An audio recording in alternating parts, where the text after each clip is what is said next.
Okay, hello everyone. Um, Hello. hang on, Ramon. Let me just fix this. You want to mute first, maybe, Ramon? Yeah.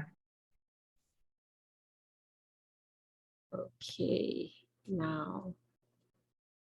Thanks everyone for waiting. Okay, here you go.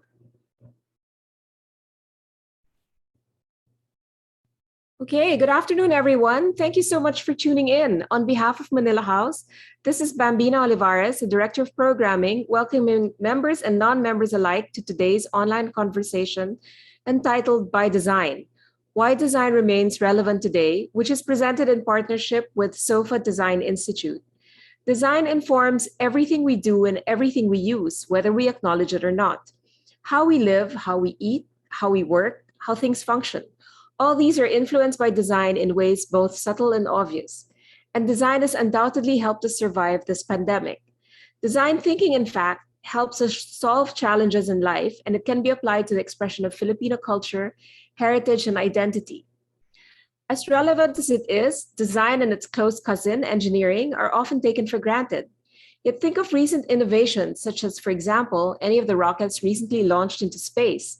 However you feel about Richard Branson, Jeff Bezos, or Elon Musk, there's no doubt that without design, none of these rockets would even have reached space, much less gotten off the ground. Design thinking is creative thinking, and in today's world, we definitely need creative thinkers, like the three members of our panel today. Allow me to introduce them to you.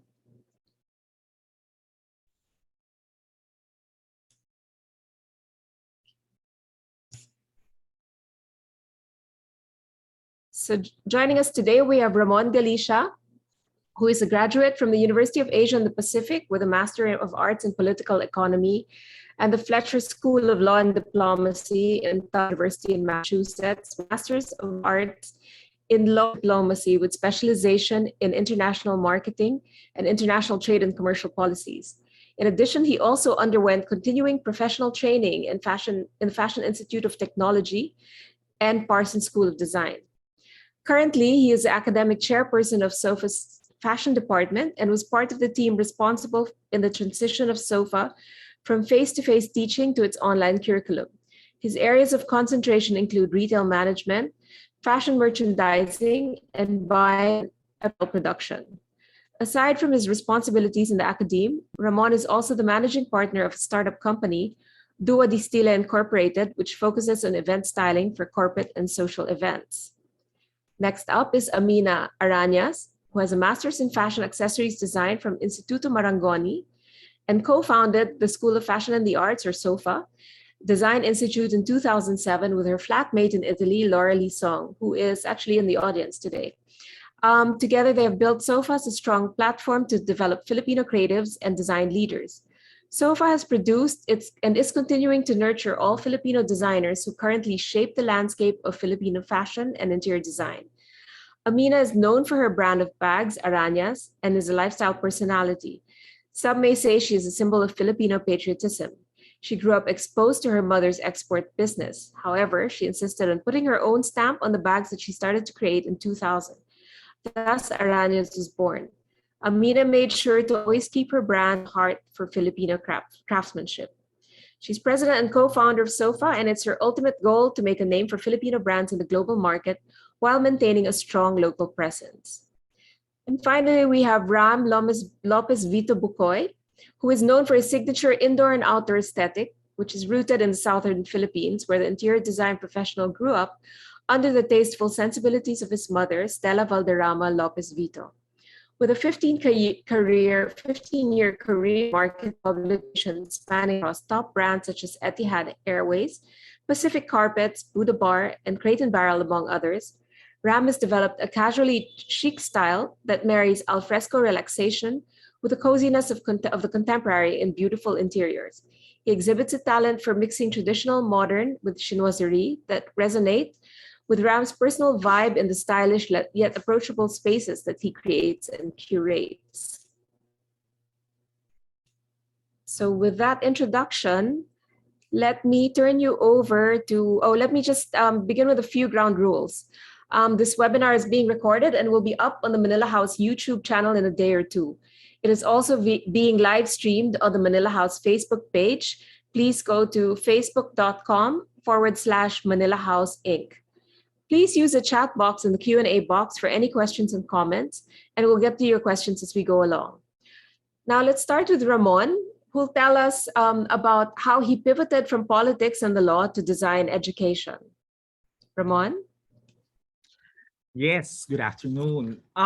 It's so funny how when I try to talk about myself and describe what really went on with my 20-year career, it's really a radical shift from political economy and trade and diplomacy to where I am right now, which is basically design education.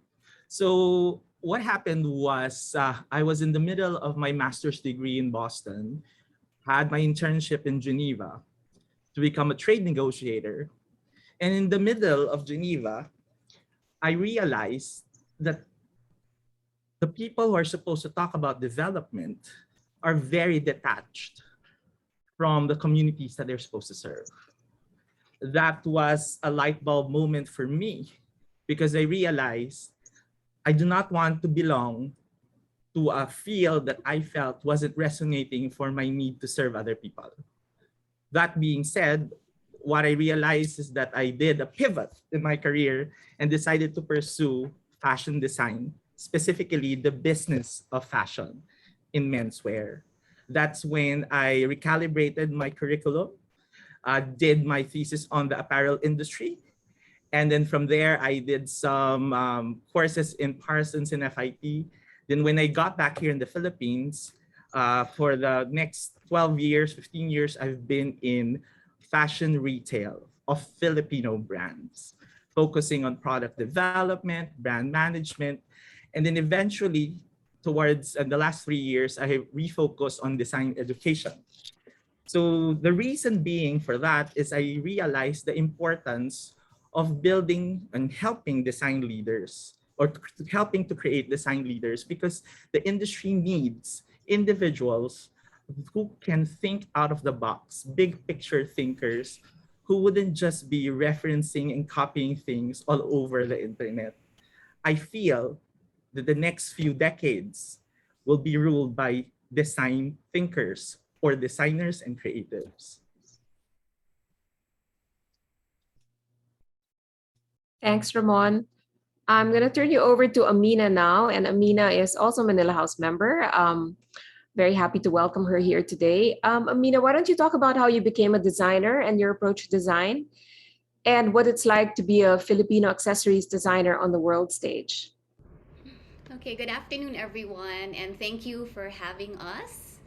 Well, I would say my life in design is something that really has its beginnings from when I was a child. So with myself, it was never one of those surprise moments because I knew very early on which path I wanted to take. I always knew that the creative path was for me, and I always knew that I would work in fashion. So I guess my passion started really very young. And of course, a lot of this has to do with my exposure to my mom's business, which was in manufacturing and export. And I guess also my exposure, to the more arts and creative world through, I would say, through dance. I was a ballet dancer a big portion of my childhood and teenage years, and but going back to design and fashion, I always knew I wanted to somehow find my space in this world. And growing up seeing my mom's business, I what really sparked it was because I saw that she was creating a lot of these bags for foreign brands, and many people never knew that they were made in the Philippines. And because of that, I felt that I wanted to one day really put the Filipino brand, the Filipino design aesthetic in the forefront. Because growing up, I would, every month I would buy a copy of Harper's Bazaar and Vogue in style, and I'd always see a bag that my mom's factory made, but it had the brand of an American brand, a European brand, but I knew I would see it in the factory. And and a lot of people did not know that it was made in the Philippines. Even Filipinos themselves did not know that. And because of that, that's really how Aranas was born. I really eventually first wanted to present Aranas to the local fashionistas and to sort of tell the local fashionistas that you can wear local, you can wear something made in the Philippines and still be considered stylish. And because this was during the time that a lot of women, especially even including myself growing up, we wore a lot of foreign brands.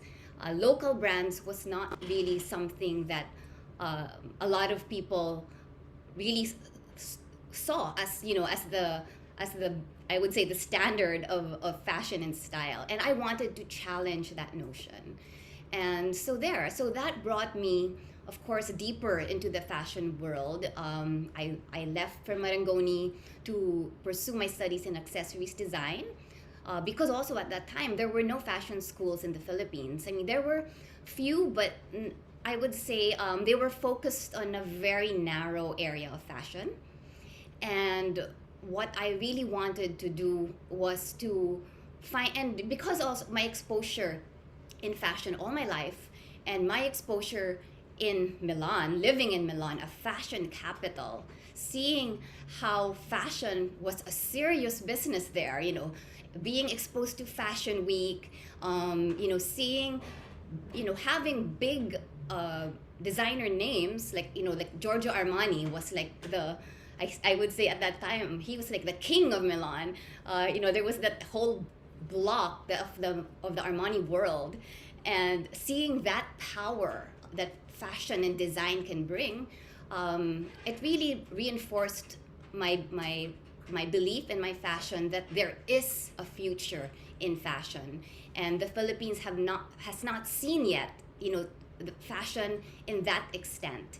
And so that's why, coming back to Manila, my then roommate and now partner at SOFA, Laura Lisong, we got together and we said, we need to create a school that really legitimizes and professionalizes the fashion industry, the fashion professional. That's why we sought to go beyond sewing, beyond pattern making and illustration, and really expand it to a long range of programs.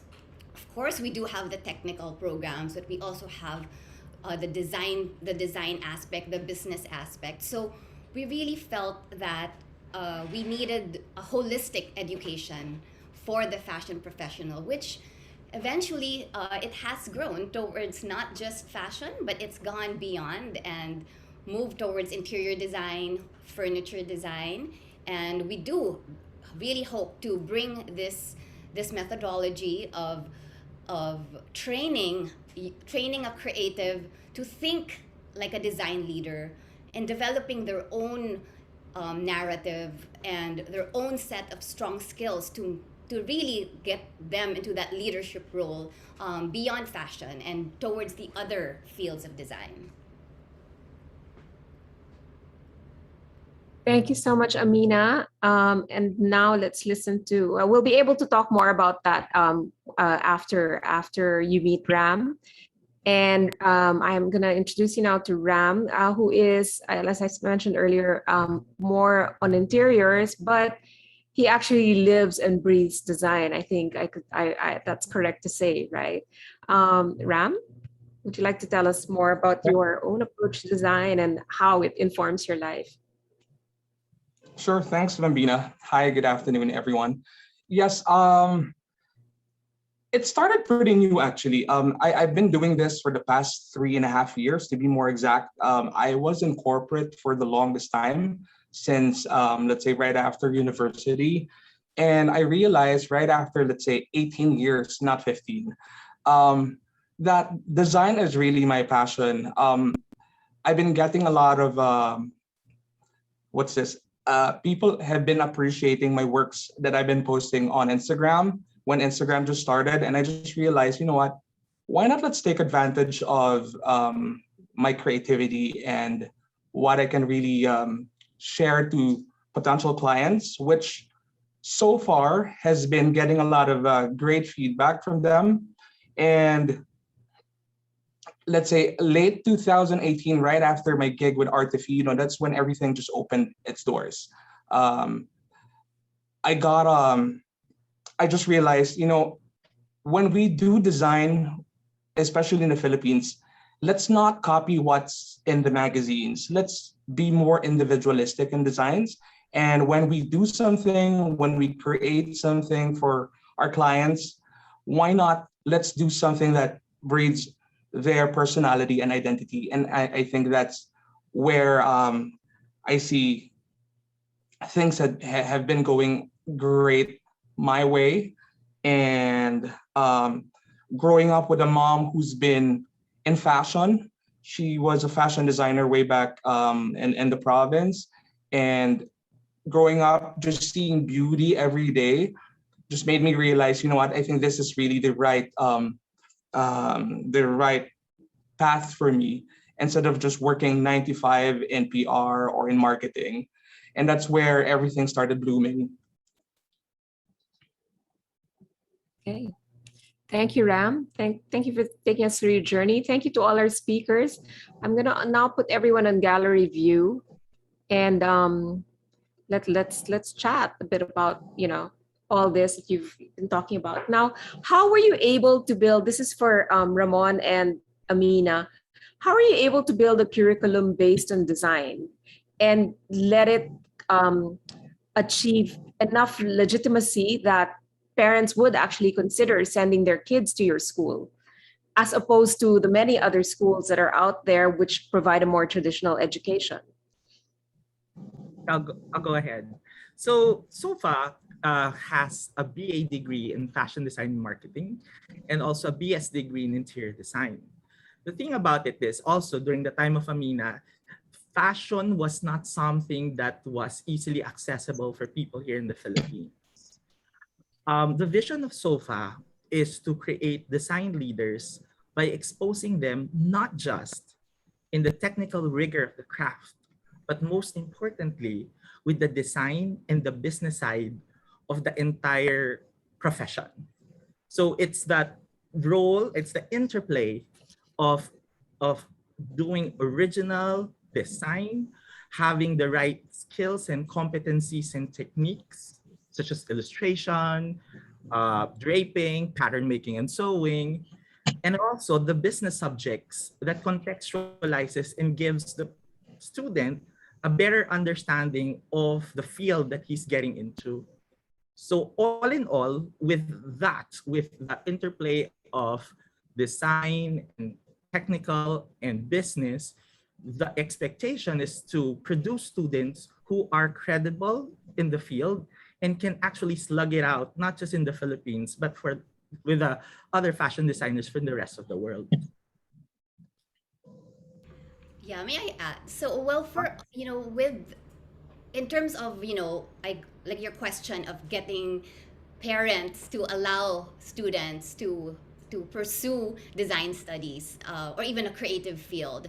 Admittedly, that is a common theme that we would get from many of our students. Many of them, really did not feel that their parents were very supportive. But I think a lot of this is really boils down to, well, one, I mean, fashion admittedly is a new field of education. Here in the Philippines, there are only about 2 or 3 schools, that colleges that offer the fashion design degree, one being SOFA. So just with that, it really does show that it is quite a very it's in its infancy stage. And so, of course, the level of acceptance and understanding is not very deep. And one of the things we want to challenge at SOFA, and we also advocate towards, is, I would say, a bit of a misconception of design, of what design can do.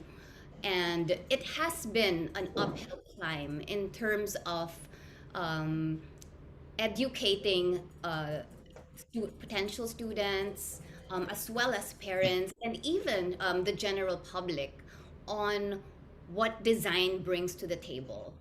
But one of the things, like you mentioned it earlier, Bambina, in your introduction, right? That unknowingly, design touches our everyday lives. And design is not simply about decorating, making things look pretty, deciding what colors. Those are ingredients of design, but it is definitely not the main driving force of design. And so this is really one of the main things also that we take into consideration when we were building our syllabus at SOFA. Of course, being under a CHED school, we do have to follow the curriculum that is dictated by CHED. But of course, it is in the syllabus that we also inject how we want to influence the Filipinos to understand what design can do. Prior to SOFA, of course, we ourselves have had experience in the local design education from a variety of fields, fashion, interiors, architecture. So a lot of people from our team have been exposed to other schools. And one thing that we noticed is that there was a lot of focus first on the tangible, the technical. And what we want to enforce first is that design starts inside. Design starts in our hearts, in our minds. Design starts from the tangible. It starts from understanding, research, asking questions, and only by committing yourself to a process. You can't fast forward design. You can't jump straight away. It's just like an artist. You can't just go right away and try to make art without understanding the principles of art. So that is, in a way, as an educational institution, we really are committing to an understanding of design values, the design process. And going through this process is the means to create what is tangible and the means to create what people see and feel and experience, and hopefully which will transform and change the way we live. And we've seen that. We've seen our lives have changed just by design. Just right now, everyone using their laptops, talking like this. I guess one of the main examples of of a cult, a design cult, is Apple, is Steve Jobs. And I'm part of that cult, and many of the people I know is part of the Apple cult. But because of that, it has really transformed how we live, how we communicate, how we interact. So I think that is the main thing, the main challenge for design schools, especially in the Philippines, because there is not a widespread understanding of the power of design. But we are taking on that challenge. I think I can just add with what Mina said. No conversation about design can happen without looking into the human soul. Meaning to say, everything that we experience, see, hear, touch, feel, taste, these are articulated, we get these information from our senses. And no being and no species in the world can do that except for human beings. So SOFA believes that the intent of design is always elevating the human experience, not ornamentation, not judging. I mean, those can be very fun parts of it, but it's really about solving problems creatively. Yeah. Ram, would you say that's what you do, right? I mean, you don't. How do you approach a project? Let's say, I came to you and I said, Ram, I want to do my whole house, like my bedroom. What are the questions that you tend to ask first? Not more. I mean, is it like, let's put a lampshade here or there? Is this, how do you No, approach it? actually, I agree with Amina. When I start a project, I first give my clients a questionnaire. I interview them. I get to know them more first before starting to create something for them, because sometimes people think, oh, you're a designer, you're a decorator, can you just decorate my living room and that's it, or just copy something from the magazine because this is trendy. And one thing I don't really want to do is follow trends. I don't want to say I'm a very traditionalist designer, but I like being more individualistic with my designs. So it has to really resonate my clients. So if my client, let's say, is very bohemian, but very is a mix of bohemian and chic and skateboarder and a little bit of those little chinoiserie, I listen to them. Then I inject my my creativity and start creating my creative process. From there, at least we know at the end of the day, after the project, it not just speaks my design process, but also hers. So I like getting them involved. Mhm. And are they specific about what they want, or do you also kind of have to draw it out of them?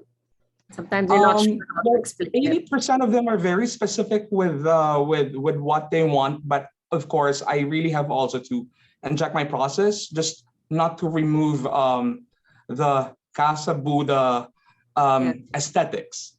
Mhm. So I get from them, then I give them my idea on how to come up with a better space, because sometimes they have an idea in mind already, but it's not the best one. That's where we come in. We come in, we create the space, not just the space, but also the flow, the experience and everything. So at least end of the day, they're happy. I'm happy. We're all Yeah. happy. No, and then the whole idea, I guess, is and also with the school is you have to love what you live in, love what you wear, Exactly. love where you work. So design is one of the elements that puts it to, or design actually puts all those elements together, right? For a sense of harmony, I would say. But what about turning it Yes. into a business though? Because, I think maybe that's also one of the hesitations that parents might express, because it's design. You're not going to be a doctor. How are you going to earn money? Or, you're not going into business, but design can be a business. So how do you make that transition? What skills do you teach then to your students? One critical thing about design education is SOFA is that there is interdisciplinarity in the way we teach things. Instead of just focusing on a specific field and just be so good at it, SOFA students the aim is to create SOFA students who can see the connection between and among things. For example, when you set up a business, it is critical that you understand the environment in which you operate in. And an environment where you operate in will be an interplay of the political, the economic, the social, the communication, the technological aspects, the legal aspects, the regulatory aspects that define that business environment. Our intent is to have a deeper understanding of reality as it is, create a narrative and create a narrative in such a way that you understand the complex reality where you are, and then voice out and articulate your design and your products that can have a market based on your understanding of the segment that you want to work on. So I feel that that's one important aspect is the interdisciplinarity. Number two would be critical thinking. The thing about it is that you cannot take things as a given just because you feel that it's like this or somebody told you that market conditions like this. Every business would have to survive depending on the specific circumstances that they get into. And the way you navigate in that labyrinth of complexities is highly dependent on how you critically think about the moves that you will take as an entrepreneur, as a business person. Amina, you want to say something? Yeah, maybe, well, to add, I would like to highlight, the value of creativity. And, just when we were also like doing research about, creatives and their place in the world, and we found all these articles also to sort of verify what we felt. And for example, let me quote now. There's in this magazine called Fast Company. This is a quote. It says, when CEOs were asked, "What is the skill you most value in your people?" and they said creativity, the ability to solve problems, come up with new solutions, and use brain power to figure things out. And, going to design school does not mean that you are locked into becoming a fashion designer or an interior designer.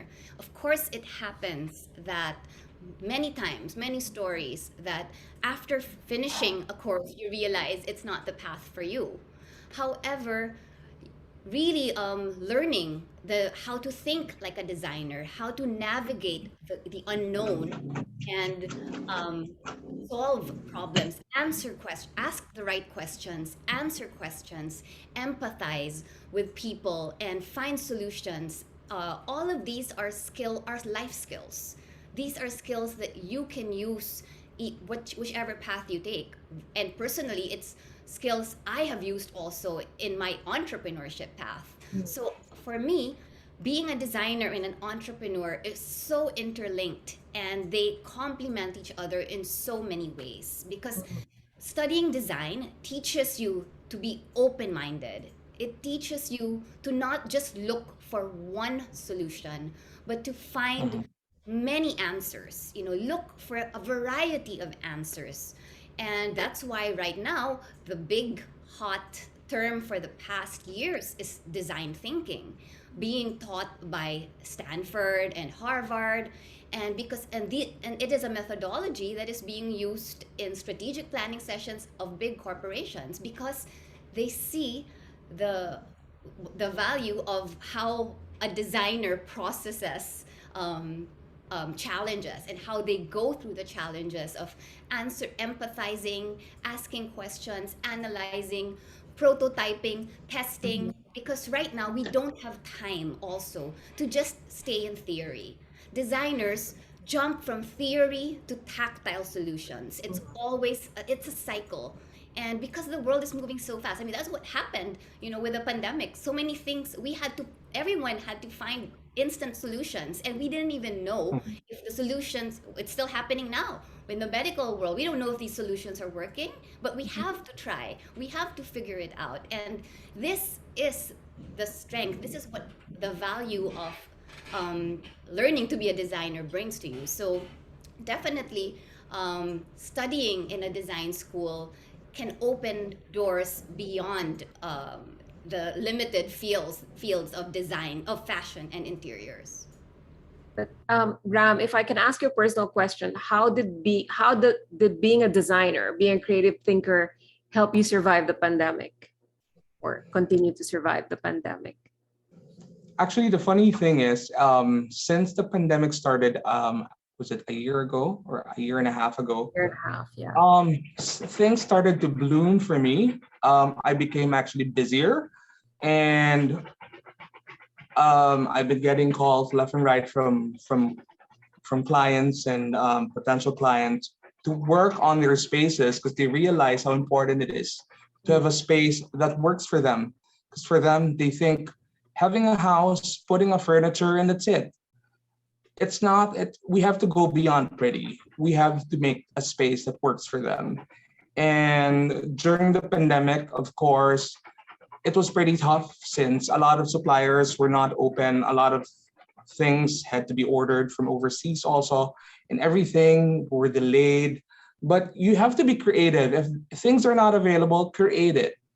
And that's how the process becomes more fun. So you get your clients more involved. You don't depend on what's available, but you come up on something that works better actually than what's available. And when they see the process and they realize how not easy it is, they tend to appreciate design more, and really see the value of things. Yeah. And what about, did you want to say something, Ramon? No, I would just like to cite an example, because I've been working with a lot of creatives and non-creatives, and I realize how different their coping mechanisms when the variables of a condition change. The ones that are a little bit more left-brained would often will struggle to create a plan and recraft a strategy so that it can happen, While the creatives that I work with, they would always just have like the light bulb moment left and right. Their eyes will twinkle because, oh, what about this? What about this? I mean, the obsession with possibilities, that's and the optimism that there is always something better out there, I think is something that is so remarkable about designers. Would you agree, Amina?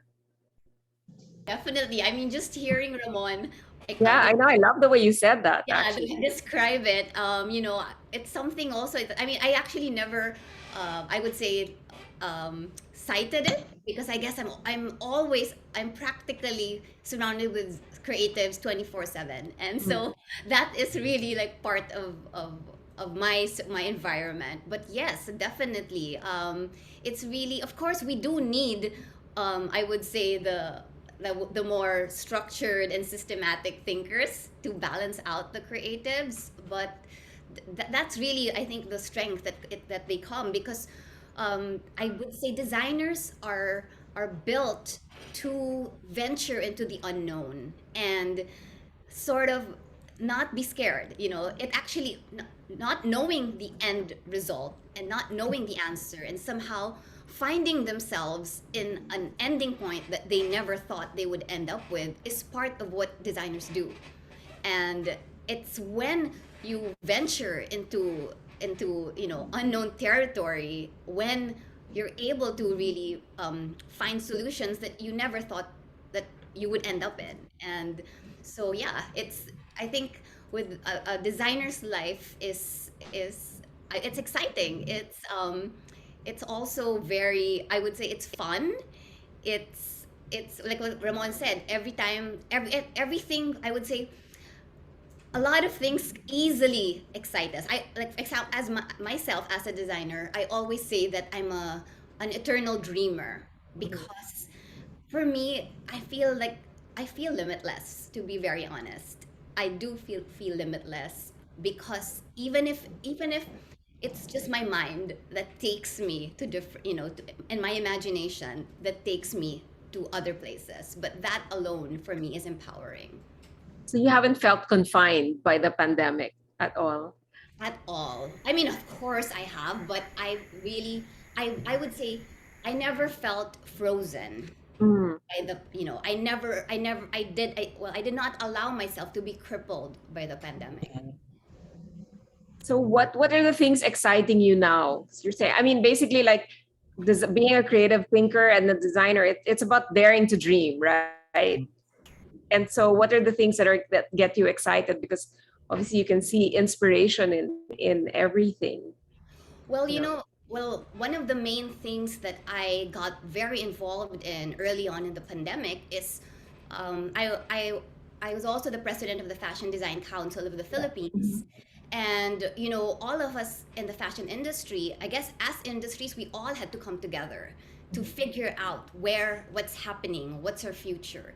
And so we all somehow banded together and created a coalition called the Philippine Fashion Coalition, which is now an umbrella organization for all areas of the fashion industry. So not just designers, even the textile manufacturing, the creative services, and that has really become something that I guess it excited us to finally move the industry forward.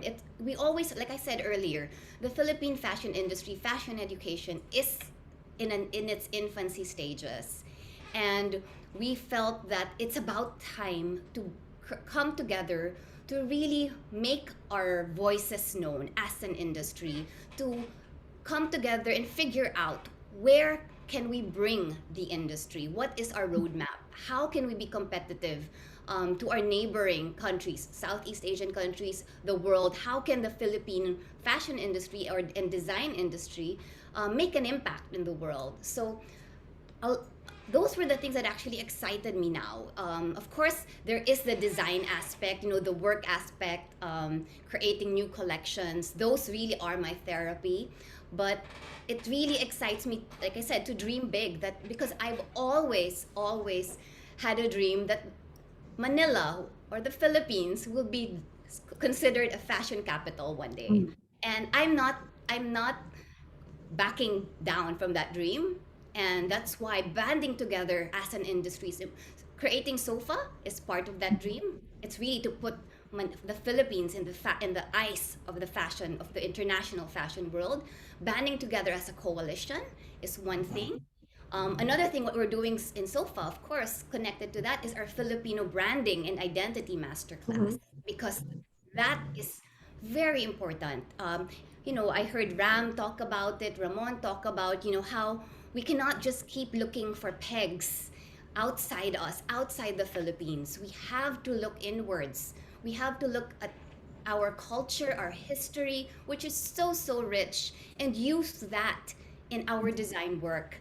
And not just design work, even in, it can be used in anything. It really is about acknowledging and understanding, because if I'm sure you will all agree that many Filipinos, we can't define, like, when you say what is Filipino design, what is Filipino aesthetic, what is Filipino fashion, what is Filipino food. We don't know. It's so hard to encapsulate it. And so these are one of the things we're doing.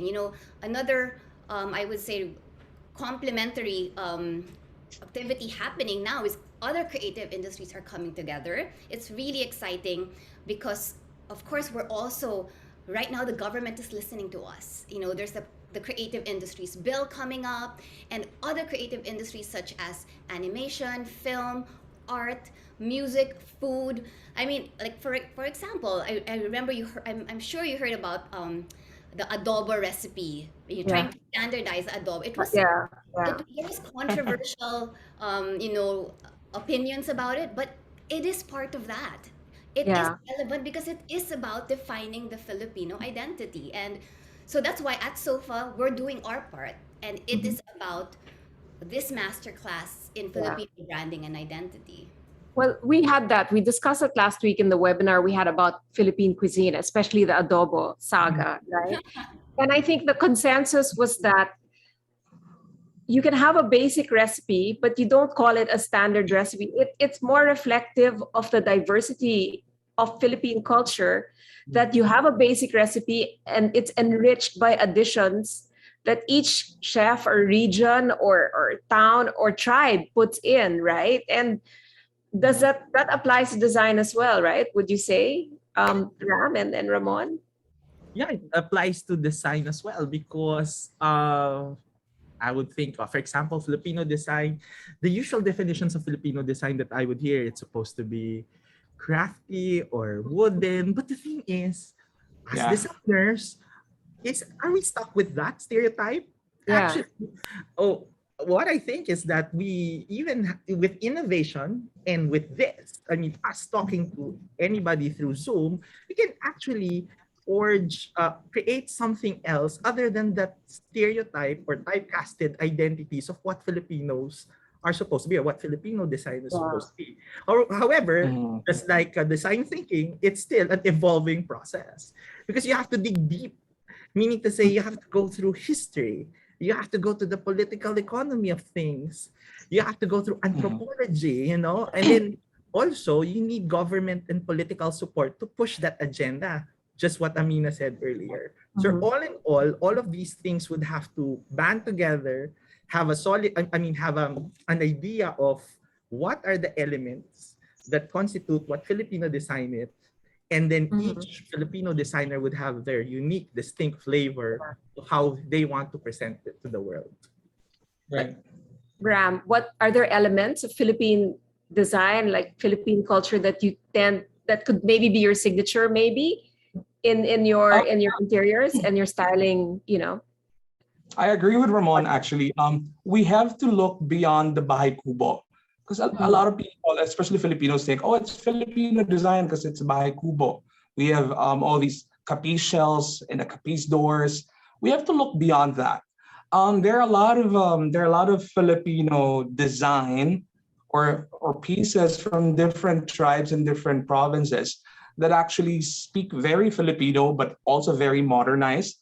Let's say a perfect example would be a good friend Tonichi Mendoza. likes using all these Maranao Gadur jars in his designs, and it's beautiful. And people don't know that Maranao is Filipino. A lot of people think, oh, it's okay, Muslim. We have to look beyond that. We have to look beyond the typical big fork and knives or a big balayong table. We have to look beyond that. We can modernize Filipino design and still inject Filipino pieces. Let's say my favorite pieces that I like using in projects are, I know it's not really that appropriate for a lot of people, and they tend to get scared with it, are bulols. I like mixing bulols in different sizes. In fact, I have 10 at home, and it freaks all my friends out when they visit. They're like, okay, aren't that haunted or whatever? But it looks really pretty. It looks really pretty. All these big tapayan jars that you can turn into lamps. These are Filipino pieces that are just being stuck at the backyard of a lot of houses, and people don't take advantage of it. Oh, that's great. And you see it, I mean, even fabric, right? You can apply Fabric. fabric to design, to fashion design, as Exactly. well as accessories, as well as interiors, right? Like Mhm. tinala, for example, is something that's used now very extensively and quite Yes. distinct also. I want to be able to just get to we have some really interesting questions here. So I want to get to them. I mean, okay. Someone says, hearing your stories, it seems that you're all very courageous and the just do it type of people. I'm just curious if there was ever a time in pursuing your careers where you felt scared and thought that maybe this field wasn't for you. And if so, how did you overcome them? That's a very good question. Because we're like, go design, design. That's a new, way to go. But there's a lot of doubt, maybe, and a lot of maybe a lack of a support structure, and also, how do you overcome those things? For me, it's, if I can answer the question, this goes back to my quarter life crisis. Should I stay in my law and diplomacy background and just be there, but not being happy and not being content of what it's going to give me, or take that jump? I think Mhm. that particular moment, I was able to realize that yes, it may not be definitive where I'm going, but I think having that sense of purpose, passion, and meaning, regardless whether it's going to be a failure or not, is something that I think is very design thinking. It's very open-ended. I didn't know. I was in the US looking for a job, doing odd jobs in 2007, 2008, when the economy was slumping. I had to go home, but it's okay because I would rather work in a place that may not be paying so much, at least during that time, but I know that I find meaning and I'm happy waking up, working, and creating and giving my value. So that's my answer to that question. Amina, what about you? Well, I mean, for me, like I shared earlier, I've been fortunate to know from the very start where I wanted to be, and I never had any doubts about in terms of career. But I guess what I have had experience in terms of being scared to pursue something in I would say the business side, the entrepreneur side. Some business ventures or business ideas that I jumped into without thinking, and just because I'm so excited. Like I said, I'm always so excited, and I'm the type of person that allows my heart to lead me. And so it's happened that with some business ventures I realized that, oh no, I don't think this is gonna work, or I didn't think it through. But in the end, for me, as long as the risks are not too big, the risks were not too big, and so it was a bit calculated. Mhm. And that's how you dive in, you fail, and it's okay, because cliche, but any failure is still a huge learning. You Yes. Yes. still have so much more to gain when you fail in something. Just make sure, I guess, that your risks are calculated. And Ram, you can speak to that also because you gave up a corporate career to jump, head first Exactly. into I was in PR and marketing for 18 years. I was getting paid pretty Mm. okay, but I wasn't really happy. I just realized, you know what? Why not just take a leap of faith? I've been getting a lot of compliments from friends anyway, and probably that's gonna help me boost my self confidence. When I did it, so far, um, so far the stress wasn't really there. I crave for stress, and I was a little bit jittery because I was like, okay, this is not as stressful as my corporate job, but I'm happier. Mm. When I became happier, everything just translated to Yeah. my creations. And Mhm. when it translated beautifully, I just started getting calls from friends and projects from here and there. And you know what? The my goal now is really to start convincing my family about it, because they still don't see it. They still don't see the importance of design, because for them, that's not a high paying corporate job. Mm. People are not going to respect you because it's not a real job.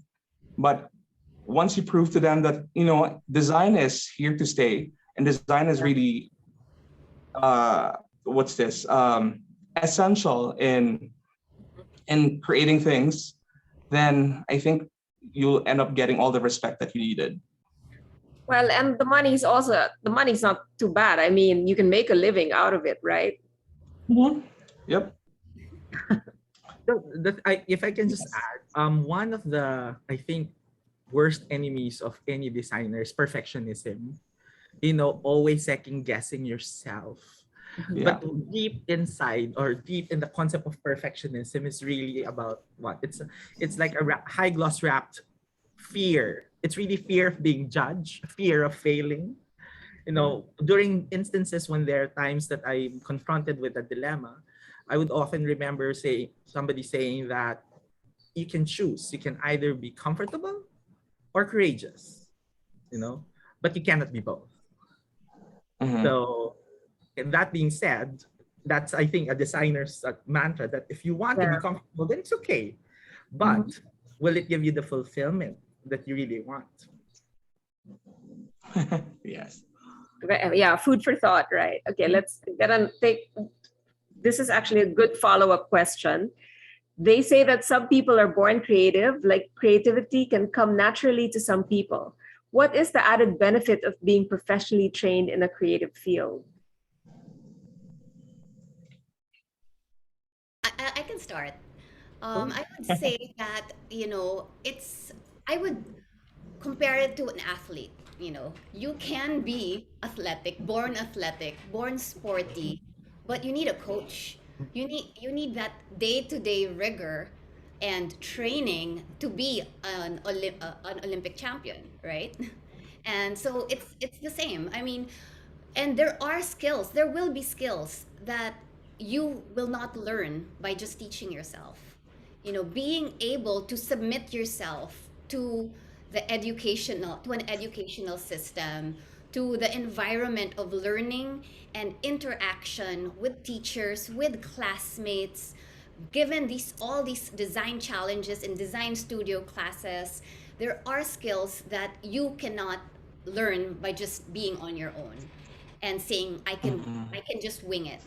And you can really see, for example, based on my personal experience, like I said, I did not go even to an art grade school or a high school. There was none at that time. I went to a traditional girls' school. But early on, in grade school, high school, I always gravitated towards the projects that were given to us that had a creative slant. And so obviously I knew that I was more of a creative.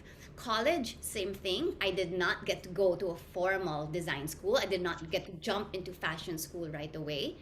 I only had the opportunity to go to fashion school after college.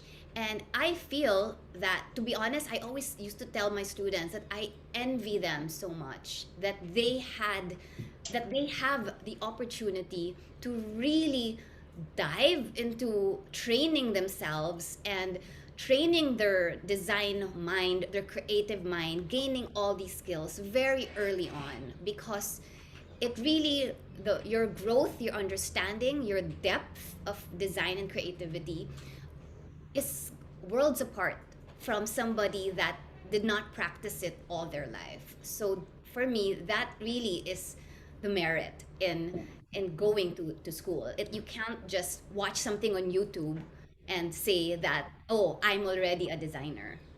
In addition, Ram, oh, sorry, go ahead, so in Ramon. addition to what Amina is saying, it's the synergy of people that you're with. You know, in design studio classes, when you present something, you talk about your narrative.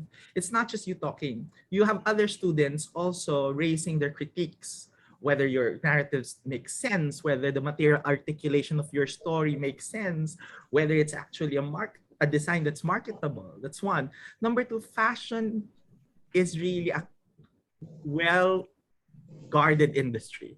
You know, part of it, you know, you have to you have to know people also to get into the non-traditional forms of learning. And in SOFA, the majority, almost all of the faculties are practitioners. So you are guided, actually, you are guided. And also there's a professional track that can be offered to you through our internships that can help you again jumpstart right away. So that's in addition to what Amina said. Yeah. But Ram, you didn't have formal schooling in design. Do you Yeah. wish you had? Because you've basically just had to learn, you know, by experience, by osmosis, by exposure. Yes. What do you wish that you had maybe pursued a design degree perhaps? And I wish I had. It took a lot of convincing, but it still didn't really work out for my family. But I'm definitely taking one next year. yay. So yes. So I think one thing you have to do is really just be open to learning and open to failure, because things won't be like a yellow brick road for everyone. There's gonna be bumps along the way. Learn from it. Don't be discouraged. Yeah. Just be happy and just just push out all your positive energy to it. And as long as passion is there, things will thrive. And that's how I see it. So this question is a great follow-up to what you just said. What can you say to young designers being intimidated by time, striving for their dreams right now, but having no assurance what will happen next in the new normal? And having the thought of what can I look forward to, considering uncertainty is very much a part of our lives at the moment. So I think that's a very good question. I think I would say you are not alone. It's not We're all in the same boat. Yes, it's not just because you're a young designer. Even senior designers feel the same way. Business owners feel the same way. But again, you have to just continue and find ways to push and find Mhm. things that can work. Like I said, like personally, again, sharing my experience in terms of my brand at Anas, even in Sofa, it's hit and miss. You know, Mm. um, in Arenas, it's like, okay, what product types can I create now that the market will like? You know, I had to right away focus on my home line and see if some pieces worked, some didn't. Same thing in Sofa. You know, some of our courses worked, some didn't. You just have to keep moving forward. That's what I will have to say, because and know that you are not alone, and one day we surely we won't be going back to our old life, but we have a new future ahead of us, and now is the time also to test what that new future could look like. Yeah. You know, and in fact, just to share, I was reading this article about this group of Harvard faculty members in the design field, and they were saying that right now, what they are doing is they are researching and observing how people are living in quarantine, and how they can, and this living throughout this entire pandemic, and trying to envision new ways of living and adapting so that when the next pandemic comes, which hopefully does not come in our lifetime, they will Yeah. be ready for it. So, Mhm. they were, so that's what they're taking their time to do now. It's research and thinking and trying to innovate. And so, like in the article, they were talking about how, what if they designed, think what by watching how people live, or maybe the new norms that we have now become used to. What if someone designed a faucet that automatically plays a song so that once you're done washing, let's say it's the 10-second or 1 minute, you've washed it off enough virus from your hand, then it will stop playing. Or like they were saying, what if they designed a hand gel that changes color when all the virus is gone? So Mm. but that's what I mean, that what designers can do also. And now, because we don't know where we are, let's imagine the future. Let's, while of course being trying to adapt and survive in the present, but let's also be forward thinking, because designers really are about the future. I Ramon, you want to say something? on my end, I would say to the young people who are a bit intimidated is, do not underestimate human creativity. Where we are, the level of civilization that we are right now was unimaginable 10 years ago. The level of civilization 10 years ago was unimaginable a century ago. But still, despite this global pandemic, we are surviving. Yes, we lost people along the way, resources were spilled along the way, but it's ultimately a march of civilization towards progress and betterment and elevating the human experience. And I guess the concept of time is something that, I guess, because I would infer that the person who asked this is a bit young. I'll tell you, by the time that in 10 years time, a 5-year gap, a 10-year gap doesn't really matter. You will be dealing with individuals of different ages, but what's special is that regardless whether you're a 25-year-old or a 35-year-old, you bring something special to the table because you are you, and that's your voice. You're like a guru here, Ramon. You're coming up with all these like axioms. Like you should do a little book of philosophical Someone thoughts, right? It's very guru-ish. Ram, do you have something to say? You want to? Well, you guys said everything, but one thing is, don't be scared. Take a leap of faith. I started when I was 37. A lot of people think you're too old to start, but you know what? I wasn't really scared. Try to get in where it's uncomfortable, and that's where you're gonna thrive. Mhm. So I guess this would be your advice for those who are entering their 30s who are scared of jumping into a 4-year course because of the possibility that they may be too old and anxious with competing with the younger ones who are deemed to have fresher ideas. Mhm. Yeah, I think that's a fear also that people have, but like you're all saying, you just have to overcome your fears. If this is your passion, then this is what you want to do, right? Yeah. Uh, it's never too late to go back to school or to learn. I mean, life is a constant learning process, isn't it? I think we have time maybe for one more question. I'm just gonna pivot back to the whole Filipino thing in design. We have a question here where do you think the direction of Filipino design is heading? Is it more provincial or tribal or green Pinoy style? Is there such a thing, or it's always some kind of evolution of where we're at the moment and what maybe what we discover about our culture? I think what's important is at this point is truly understanding and documenting Filipino design. Um, you know, s- they say, right, for you to break the rules, you have to first understand, how to do things. And so I think that's where we are in design. There's so many places we can take Filipino design, and I don't think we still haven't yet really documented it. If you look at it, you don't see Filipino design uh, everywhere, not like, not like other cultures, like in Thailand. It's everywhere. It's unmistakable. You don't see that yet here in the Philippines. So we have to get to that point first, and then from there, each of us, each designer, each creative, we use that as our inspiration, and we tell our own stories based on our interpretation of the Filipino story. That's why understanding it is very, and that's why, all of, in terms, whenever, well, in any field, I would say, learning about art history, fashion history, design history, world history is so important, because it's by looking back that you can get an understanding of, how, what happened in societies and culture, and where you can somehow, I guess, draft your own future based on what you know, based on what you see.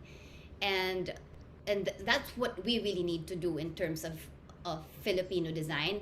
Like, in particular, in terms of Filipino fashion has not yet also been, I would say, institutionalized, in the sense that, okay, we know we have the barot saya, we have the butterfly sleeves and all that, but we still have not been able to really, many young designers also don't even know, don't know their history, their fashion history, their Filipino fashion history. And so we need to do that. We need to educate first, and from there, it's each of our roles to take it where we want to take it, and how we can, as Ramon was saying, how we modernize our history and make it relevant to now and the future. Would that be a reality though, building a brand, like a Filipino national brand identity in fashion or in product design, maybe? Again, it's one of the dreams we have in the Philippine Fashion Coalition. In even in the creative, that we have the Creatives PH group. It really is about, trying to do that. In the coalition, we hope one of our dream projects is a costume institute. We don't really have one in the Yeah. Philippines. So we need to do that, and it's necessary. It's not something. It's We feel it's not just a wish, but it's something that we need in order to preserve what's Filipino and make sure we understand and it's passed on from generation to generation. How do you move from costume to contemporary? Oh, there's so many ways. Oh wow. I mean, for me, like, that is so exciting, from it, that's what design does, It's for example, let's say, understanding what the butterfly sleeve was about, and from there, not even physically, but what was it for?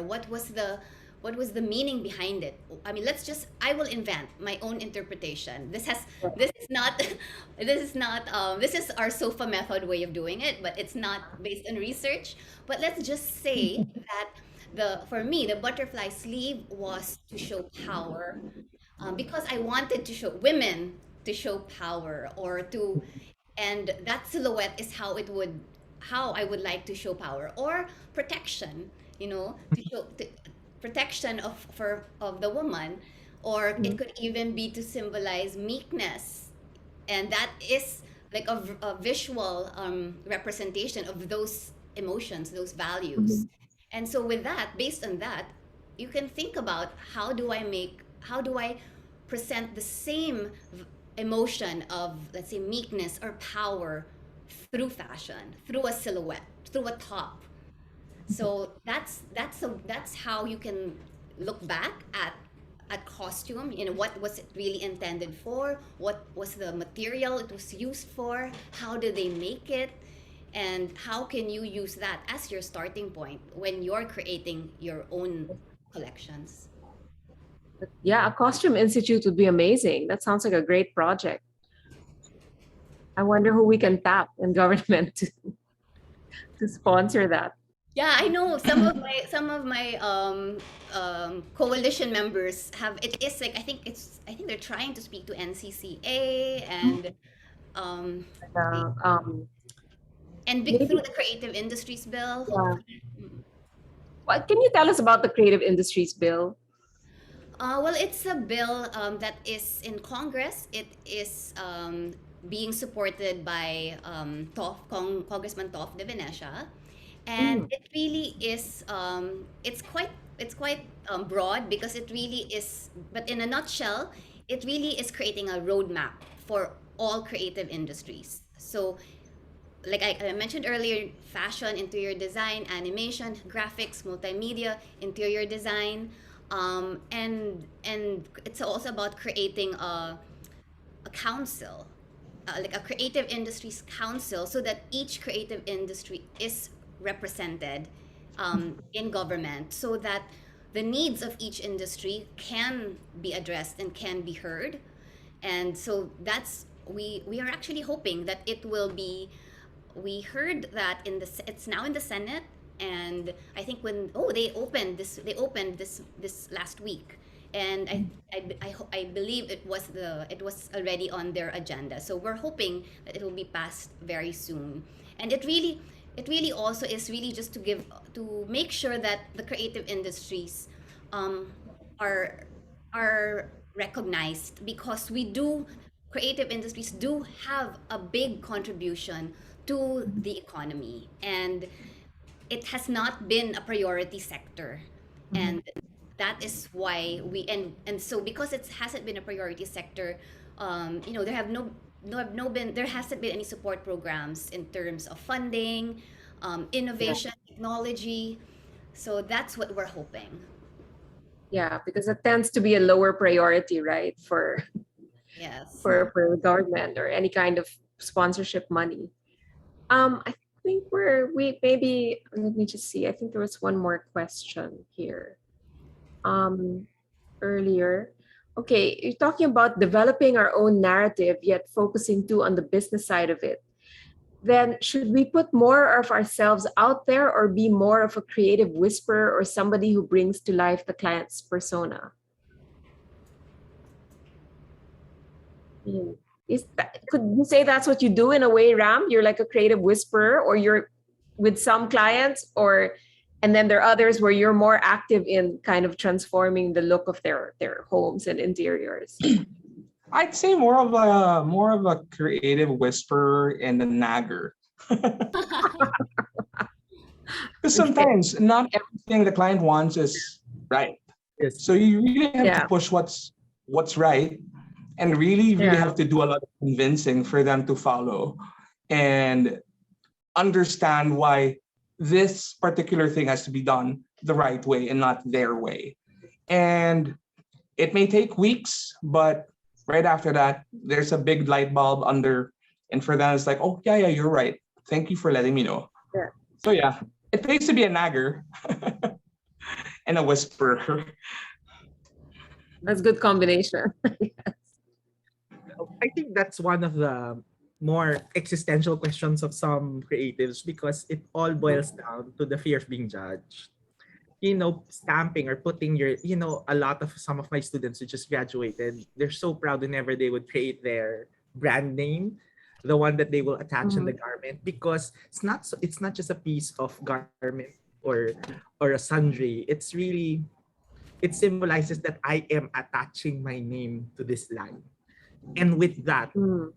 you are open to criticisms, to pressure, to market voices, to possibility of failure, but failure in with a spotlight, right? Yeah. You are a creative whisperer. In a way, you are with a mantle of protection, because it's not you really out there. It is just your ideas that are represented by another figure, which is also okay. But it's up to you but the creative whisperers will always be whisperers. The voice wouldn't be loud enough to be known. But if somebody really if he puts himself out there, that the risk that you take, then that's where global design superstars emerge, because they're brave enough to do that. Amina, did you want to add to that? Yeah, I would say that it, that this question of, I guess, balancing your wishes, your design wishes, and your clients' wishes really is a designer's challenge. And sometimes, and we also have to remember, that design is also really about the user. Good design is also about thinking about the user, and it is Mhm. understanding the user. And you have to find that balance. You have to strike that balance of crafting your voice, crafting Mhm. your design DNA, so that people will want what you create, because of course, without your voice, without your uniqueness that you will bring to the table, the market will not see you. The market, you won't stand out. So you need to have that. You have to really, and that's what we value so much in SOFA, and that's what we define as design leadership: is you pushing your ideas, because it is through that is what we think is design leadership. But another, I would say, secret skill of design leaders is influencing the user. I guess like Ram Yeah. has, to Mhm. that what you think should be is what they will also Mhm. like. So Yep. of course it's a back and forth. It will require you, when in the beginning of the design process, to really understand the user, understand your customer, so that while you're designing, you have them in mind, and hopefully you are able to make them happy and also make yourself happy in what you create. On that note, I mean, that's a great way to. We're running out of time, but I think I'm going to ask you all before we close, like for a kind of lightning round. I'm inspired by this one question. I see a thread in the questions here we're being asked.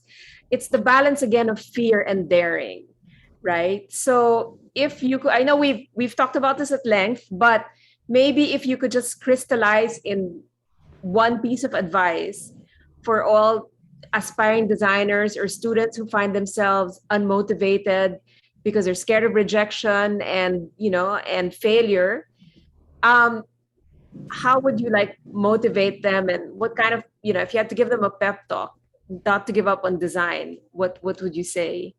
Ram, you want to start? I'll go around. Yeah, very simple. Just don't be afraid. Take a leap of faith and put your mark out there. Like how I started, for example, I've nagged a lot of clients on my distinct raspberry and pink walls. And out of, let's say, 10, 8 has been transformed and all of them have pink walls now. So yeah, just don't be afraid. Just show your real personality. And once they start appreciating you, things will just follow. Great, thank you, Ram. Amina. Well, what I would say is that, when you are encountering that obstacle or that challenge or that feeling of fear, just try to remember all the change makers before you. Those that really have changed, the way what we now know as normal life. The way our parents and our grandparents have lived has changed so much to what we know.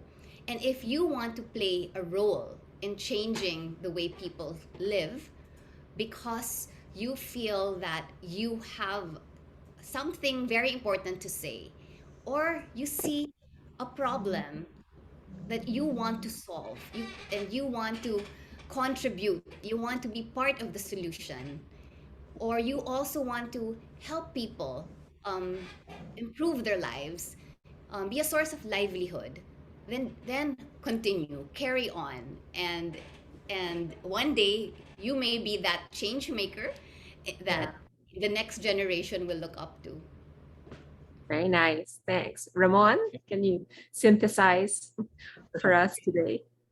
So Sure. I think that particular dilemma all lies on the mental model that there is an objective standard of what success is all about. And then sometimes when failure happens, you feel that you have it's tragedy. I mean, you humiliated yourself.